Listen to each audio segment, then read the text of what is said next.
Hi மக்களே, வணக்கம். இன்றைக்கி சீலா மீனை வச்சு ஒரு சூப்பராக ஒரு குழம்பு வச்சிடலாம். ரொம்ப சிம்பிளான முறையில் டேஸ்ட் அமக்கலமாக இருக்கும். வாங்க எப்படி செய்யலாம்னு சொல்லி பார்ப்போம். நான் வந்து மூணு மீன் எடுத்துருக்கேங்க. சீலா மீன் இது வந்து ஒரு 1/2 கிலோ அளவு இருக்கும். இதை நல்லா வந்து மஞ்சத்தூள் போட்டு உப்பு போட்டு உறைஞ்சி நல்லா சுத்தமாக கழுவியாச்சு. இது அப்படியே இருக்கட்டும். அடுத்து ஒரு 30 கிராம் அளவு 30-40 கிராம் அளவு இருக்கும். இந்த அளவுக்கு புளி எடுத்திருக்கேன். இதை நல்லா வந்து நம்ம கரைச்சிட்டு வந்துடலாம். புளியை நல்லா கரைச்சாச்சுங்க. நான் இந்த அளவுக்கு வந்து ஓரளவுக்கு கரைச்சிட்டேன். நான் ஒரு 3 டம்ளர் தண்ணி அளவு எடுத்து கரைச்சி வச்சுக்கோங்க.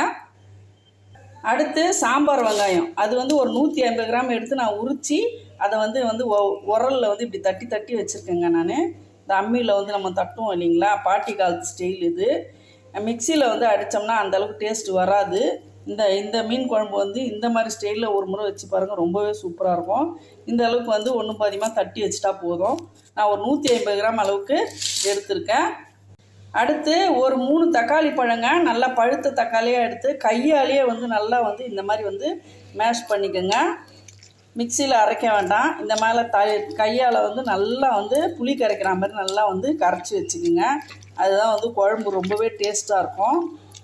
அம்மா பாட்டிலாம் இந்த மாதிரி ஸ்டைலில் தான் செய்வாங்க. அவ்வளோதான், நல்லா கரைச்சாச்சு. இதுவும் ஒரு ஓரமாக இருக்கட்டும். அடுத்து இந்த குழம்புக்கு முக்கியமான டேஸ்ட் கொடுக்குற ஒரு பொருளை நான் சொல்கிறேன். இந்த குழம்புக்கு இந்த பொருளை சேர்த்தா தான் டேஸ்ட் ரொம்பவே அமக்கலமாக இருக்கும். நான் முழுசாக ஒரு 6 பச்சை மிளகா போடுறேன். இதை கீரை வேண்டாம், அப்படியே இருக்கணும். அப்போ தான் வந்து இந்த ஃப்ளேவர் வந்து ரொம்பவே சூப்பராக இருக்கும். அடுத்து ஒரு கொத்து கருவேப்பிலை, கொஞ்சமாக வந்து கொத்தமல்லி, இவ்வளோ தான் இதுக்கு தேவையான அளவு.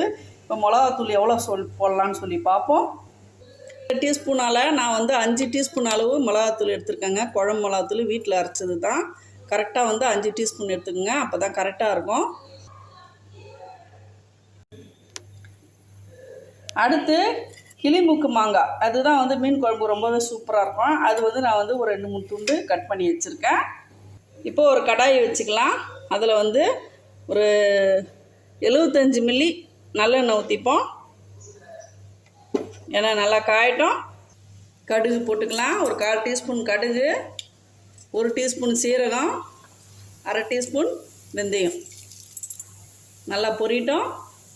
இந்த பச்சை மிளகாவை லைட்டாக வந்து கையால் கிள்ளி வச்சுக்கோங்க, இல்லைன்னா வெடிக்கும். அதனால் லைட்டாக கிள்ளிட்டு அது போட்டுருங்க. அடுத்து சாம்பார் வெங்காயத்தை போட்டுருங்க. இது நல்லா வந்து வதங்கட்டும். நான் முழு பல் பூண்டு வந்து ஒரு 10-20 பல் பூண்டு உரித்து விட்டுருக்கேன். பூண்டு நிறைய சேர்த்து செய்யும்போது குழம்பு ரொம்பவே டேஸ்ட் அருமையாக இருக்கும். இதையும் வந்து எண்ணெயில் போட்டுடலாம். நல்லா வதக்கி விட்டுருங்க. இதிலே வந்து ஒரு கொத்து கருவேப்பிலையும் போட்டுருவோம்.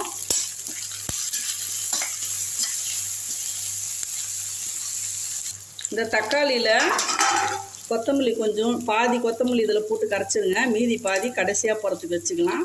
இதை வந்து நம்ம ரசத்துக்கு கரைக்கிற மாதிரி இந்த கொத்தமல்லியோடு சேர்த்து இந்த தக்காளியும் நல்லா வந்து கையால் வந்து கரைச்சிடணுங்க.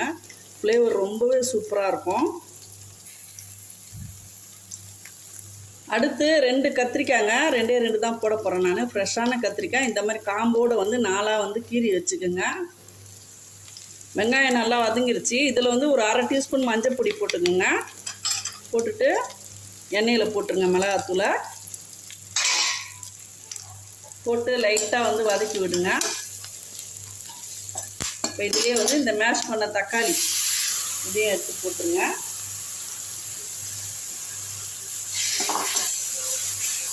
எல்லாம் சேர்ந்து நல்லா வதங்கட்டும். நல்லா எண்ணெய் பிரிஞ்சு வரட்டும். ஒரு 2 நிமிஷம் தட்டு போட்டு மூடிடலாம்.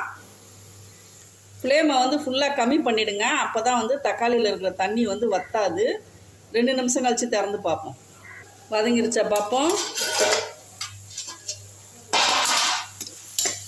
தீயை குறைச்சே வச்சிங்கன்னா தான் வந்து உங்களுக்கு அந்த தண்ணி வந்து சுண்டாது. அடுத்து இந்த கத்திரிக்காயை எடுத்து 4 கீறி இருக்கேன். இதை வந்து போட்டுக்கலாம். ரொம்ப நேரம் வதங்கணும்னு அவசியம் இல்லை. இப்போ புளி தண்ணி எடுத்து ஊற்றிடலாம்.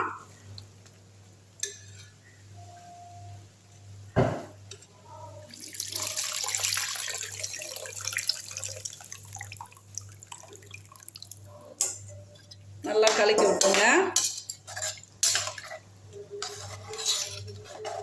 நல்லா கொதிக்கணும். அடுத்து ஒரு 2 டீஸ்பூன் அளவு கல் உப்பு போட்டுக்கலாம். போட்டுட்டு ஃப்ளேம் வந்து ஸ்லோவில் இருக்கிறத வந்து ஐயில் வச்சுருங்க. ஐயில் வச்சுட்டு நல்லா கிண்டி விட்டுட்டு ஒரு தட்டு போட்டு மூடிடலாம். நல்லா கொதிக்கட்டும். ஒரு 5 நிமிஷம் கழித்து பார்ப்போம். மீன் குழம்பு நல்லா கொதிச்சிச்சா பார்க்கலாம். நல்லாவே கொதிச்சிச்சுங்க.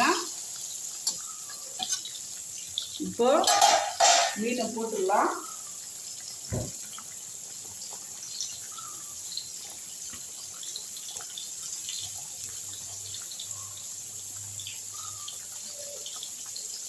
இது வந்து சீலா மீனுங்க. ரொம்பவே சூப்பராக இருக்கும் குழம்பு. உடம்புக்கும் நல்லது. இதில் வந்து கொழுப்பே கிடையாது. இப்போ இதுலேயே வந்து மாங்காவையும் போட்டுடலாம். மாங்காய் வந்து ரொம்ப வந்து கொதிக்கக்கூடாது. மீன் வேகிற டைம் இருந்தால் போதும். அந்த ஃப்ளேவர் இறங்கினா போதும். ரொம்ப கொதிக்க விட்டிங்கன்னா குழையக்கூடாது மாங்காய். அதுதான் ஆஃப் பாயில் இருந்தாலுமே போதும். இப்போ நல்லா வந்து 5 நிமிஷம் கொதிக்கட்டும். அவ்வளோதாங்க, 5 நிமிஷம் ஆகிடுச்சு. போதும். இதுக்கு மேலே கொதிக்க வைக்க வேண்டாம். இப்போ வந்து ஃப்ரெஷ்ஷான கொத்தமல்லியை வந்து நல்லா வந்து தூவி விட்டுடலாம். கொஞ்சமாக கருவேப்பிலையும் பொடியாக வந்து கட் பண்ணி போட்டுக்கோங்க. அவ்வளோதான், கேஸ் ஆஃப் பண்ணிடலாம். அவ்வளோதாங்க.